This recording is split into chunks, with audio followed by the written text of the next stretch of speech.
Hey friends, I'm Bridget, a certified sleep science coach and mattress expert here at Sleepopolis.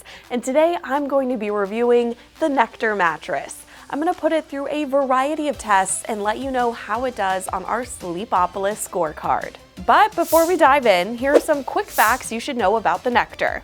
It's a 12-inch tall, all-foam mattress that has a medium soft, doughy feel and is budget-friendly.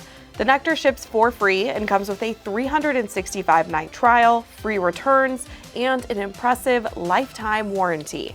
It arrives compressed in a box, and a queen size weighs 66 pounds, so I suggest having a friend help set it up. You can see my coworker Amelia so kindly helped me here. And although you can already see it taking its shape, give it a day or two to fully expand and release any packing smells.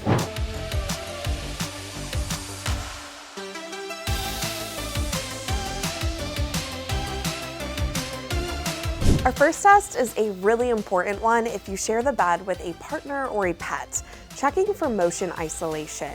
Motion transfer is how movement carries from one side of the bed to the other. So imagine if you're sleeping over here and your partner's sleeping over there and they're moving around, you don't want to have to wake up because of that. So to test it out, we start out with our red wine test, which is a visual way to see it.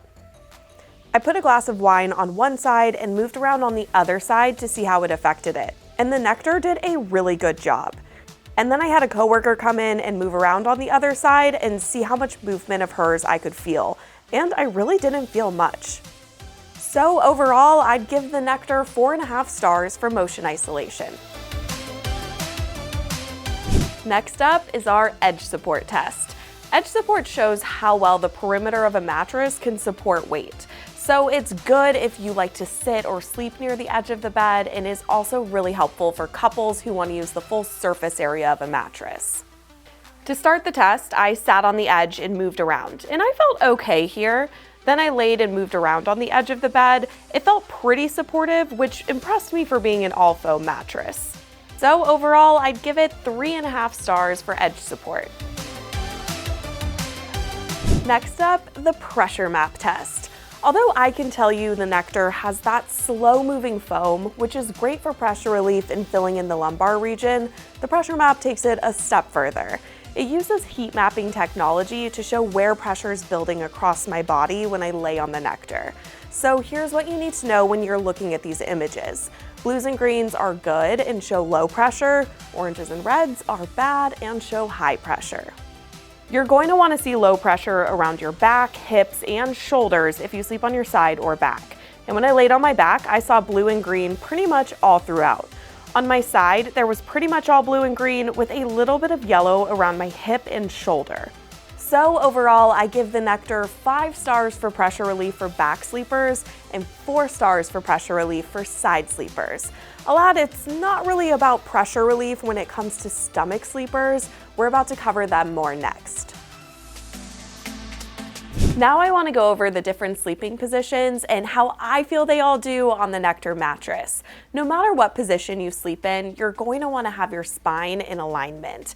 But depending on that sleeping position, you're going to need different things out of a mattress. Stomach sleepers need a firm mattress to keep their hips elevated and in line with their spine. Since I think the Nectar is a touch softer than average, I don't think it's going to work for most strict stomach sleepers. I'd recommend they go for a firmer option. So I'd give it 2.5 stars for stomach sleeping. Side sleepers need some contouring around their shoulder and hip to avoid pressure from building up, and I thought this did a great job. I'd give it 4.5 stars for side sleeping. While back sleepers need a comfortable and supportive option. I think back sleepers would be really happy on this bed, so I'd give it 5 stars for back sleeping. Now let's go over responsiveness. Responsiveness is how easily you can move around on a bed. So it's really good for combination sleepers or anyone who has mobility issues. It's not too difficult to move around on the Nectar, but it does have that slower moving foam, so it's not the most responsive bed out there. But overall, I'd still give the Nectar 4.5 stars for responsiveness. Price is, of course, a really important factor when you're shopping for a new mattress. But I always want to point out that mattress prices change all the time, and we also always have coupons for you to help save even more. Just click the link in the description below. But I consider the Nectar mattress to be a really affordable option. Right now at full retail, you can get it in a queen size for less than $1,000.